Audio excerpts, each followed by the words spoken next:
Hey everyone, good morning here. Adam Linnemann, the Green Executive. I've been talking about it a little bit inside of our Profit First for Landscapers group, but I want to make mention of it today on Free Advice Friday. Increase your revenue per hour and you increase your profitability. Let me repeat that. If you increase your revenue per hour, you increase your profitability. Think about it.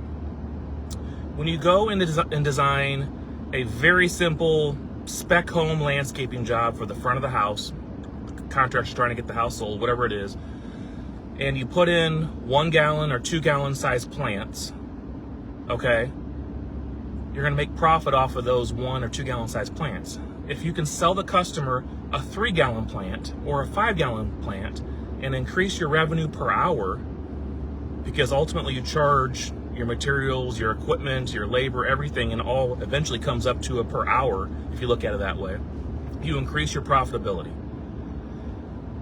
Here's another example. If you're going to install a paver patio, sell the customer a premium paver. A premium paver might cost $5 per square foot more, but it doesn't take you any longer to put that paver in. So sell the premium products. Sell the $300-$400 Japanese maple trees. Don't sell the lilac shrub that could go on the corner of the house. That's $40 when you can sell a $300 or $400 Japanese maple tree. So if you increase your revenue per hour, you will increase your profitability. If you have any questions, let me know. Shoot me a message, comment below. Take care, everybody. Have a great week. Bye-bye.